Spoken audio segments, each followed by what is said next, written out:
1st October, Saint Theresa of the Child Jesus, Virgin, Memoria. Born at Alençon in France in the year 1873. While still young, she entered the Carmelite monastery at Lisieux and practiced the virtues of humility, evangelical simplicity, and a firm confidence in God. By her words and example, she taught the novices, offering her life for the salvation of souls and for the spreading of the faith in the missions. She died on 30th September in the year 1897. A reading from the autobiography of Saint Theresa of the Child Jesus. To be love deep in the heart of the Church.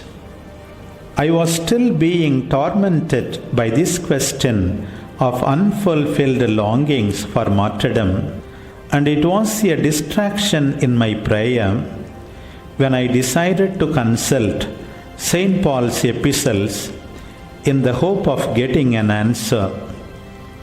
It was the 12th and 13th chapters of 1 Corinthians that claimed my attention. The first of these told me that we can't all of us be apostles, all of us be prophets, all of us doctors, and so on. The church is composed of members which differ in their use. The eye is one thing and the hand is another. It was a clear enough answer, but it didn't satisfy my aspirations, didn't set my heart at rest. Reading on to the end of the chapter, I met this comforting phrase: prize the best gifts of heaven. Meanwhile, I can show you a way which is better than any other. What was it? The apostle goes on to explain that all the gifts of heaven, even the most perfect of them, without love are absolutely nothing. Charity is the best way of all because it leads straight to God. Now I was at peace.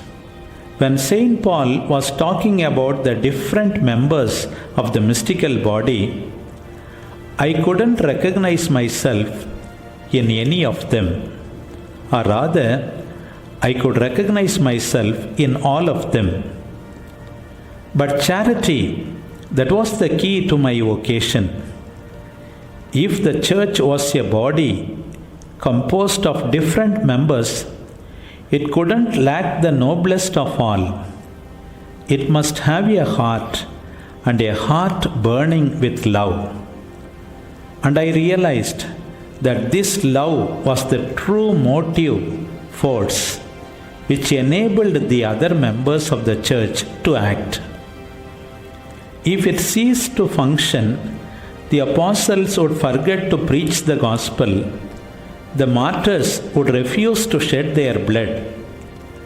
Love, in fact, is the vocation which includes all others. It's a universe of its own, comprising all time and space. It's eternal. Beside myself with joy, I cried out, Jesus, my love, I have found my vocation, and my vocation is love. I had discovered where it is that I belong in the church, the niche God has appointed for me to be nothing else than love, deep down in the heart of Mother Church. That's to be everything at once.